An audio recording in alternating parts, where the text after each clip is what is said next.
So we're here today to talk about inclusivity, in particular how CDATs can be more inclusive of people from the sexuality and gender diverse communities and of the organisations that represent those communities. And we're very privileged to have Joel Murray here. Joel is with the ACON, and I'm sure they'll tell us a little bit more about their work and ACON's work, and very keen to know what Joel is going to say on that particular subject. So thank you, Joel, and welcome. Thanks for having me. Okay. So can you tell us a little bit about yourself, your work, your background, and what the work that you do at ACON, and also your involvement with the CDAT program? So I've been involved in community health and not-for-profits for around 6 years now. My background is in social policy and research. And I've been working with people living with HIV and sexuality and gender diverse communities over these years. So ACON is New South Wales' leading health organisation for the health of queer and trans people in New South Wales. And we're involved on the Surrey Hills CDAT. I've been involved for a few years now, and just involved in the committee, involved as in one of the office bearer roles. Yeah, it's been a pleasure to be involved, Yeah, fabulous, thanks for that. And can you tell us a little bit more about why it's important that people from the sexuality and gender diverse community are included in the work that CDAT does, and a little bit about what the particular risk factors are for people from that community when it comes to the harms related to drugs and alcohol? Yeah, so what we know from the data is that our communities use alcohol and other drugs at higher rates than people who aren't from our communities. But even though we do have a higher prevalence, that doesn't necessarily relate to a larger amount of harm. The majority of people in our communities who use alcohol and other drugs do so with very few to no harms. I guess some of the risk factors around harm, can relate to things like stigma and discrimination, the criminalisation of some aspects of relating to drug use.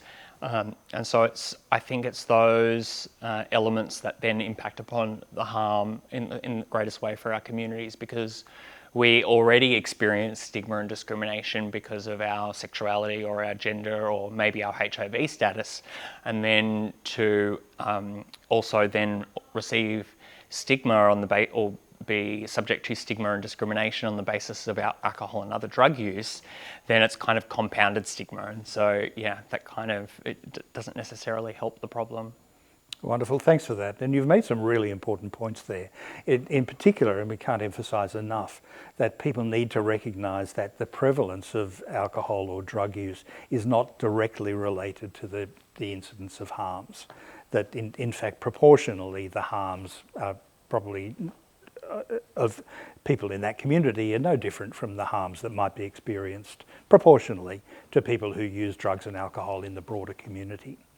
And so that's an important thing always to bear in mind. The other aspect is what you touched on there, which is intersectionality, and recognising that there are people who are subject to discrimination and stigmatisation, not just because of one element of their identity, but potentially because of a number of different elements. And sometimes that extends to people who also experience homelessness and mental health issues on top of other health-related matters. So it's always very important to bear those things in mind. And it's something that I think as CDATs we're just starting to come to terms with, that notion of intersectionality. Great. So you've talked a little bit about why it's really important to include those people. I'm keen to know what obstacles actually get in the way of people being involved in programs like CDATs. Sometimes for our communities, they might not see themselves in a program or an activity or a community group. And so that might be about creating some visible ways of signalling to our community members that it's for them or that it's safe. That could be something simple as like a rainbow progress flag or a trans pride flag, or it might be images of people from our communities, whether that's on promotional material or a website. It could be things, it could be about working with local groups, grassroots groups or organisations that either work in the area or work across the state that work with our communities. So that might be organisations like ACON or For Young People 2010, but it could also be, a local mental health service that, has a support group for people from our communities, or it might be, it could be many, it could take many forms. The other thing, the other easy thing for CDATs to do is something simple like using pronouns. So, introducing, my name is Joel, my pronouns are they, them. Immediately at the start of the meeting, that kind of sends a signal, okay, it's comfortable, this is a safe place for me to talk about my gender experience. Yeah, fabulous. So it doesn't necessarily need to be overt or strong so much as just demonstrating through communications, through promotional material, that we recognise that there are people in our community who are from the sexuality and gender diverse population, and they're part of the community just as much as anybody else. Yeah. Okay, that's fantastic. So are there any examples that you can offer in terms of situations, and I think maybe the Surrey Hills CDAT is a really good one, in terms of the inclusivity of not just those individuals but also of the organisations that represent them, and the impact that that has on the work that CDAT has? Yeah, so I think when we think about the neighbourhood and the community in Surrey Hills, there's a large section of our community who live in this area, and also ACON works in this, like our building is in this area. So there were a few reasons for us to get involved. I think the other important thing is about the partnerships around the table.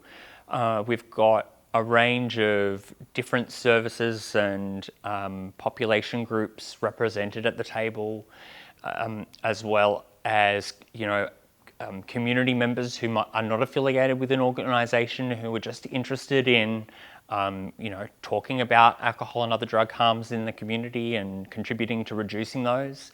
So I think the benefit is really not only in the way that we can contribute as an equal partner at the table, but the partnerships that we're able to form with other volunteers within the CDAT. Oh, that's wonderful. That's really good to know. Yeah.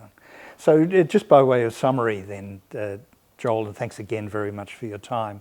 It really is about just putting the message out there that a CDAT is inclusive, that it welcomes and encourages participation from people from the sexuality and gender diverse community, and that can just simply be done because they are members of that community, that nothing necessarily special needs to be done, but always to just be generally inclusive of those people, and also be aware of the intersectionality that we talked about earlier. Yeah, I think my take-home points would be around, being person-centred, being open to listening and taking constructive feedback, to learning and not expecting the community members to be doing the education for you. So maybe that's about the CDAT going out and sourcing some other training on our communities as a way of making the space safer, or whether that's a way to increase community knowledge as well about our communities, because sometimes when we can be hidden within data sets, we can be hidden by assumptions people make about, we only live in the inner city. Well, that's not true. We live all across Australia, in the suburbs, in the regions, in rural areas. For sure. Wonderful. Yeah. Well, that's a perfect summary, Joel. I can't add anything to that. It's really great. Thanks again very much for your time. Really appreciate it. You're most welcome. Okay, thanks.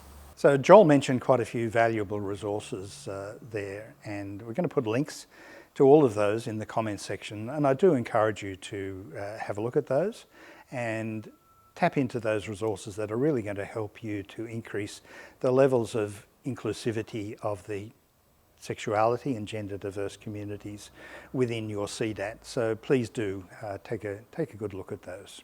Thank you.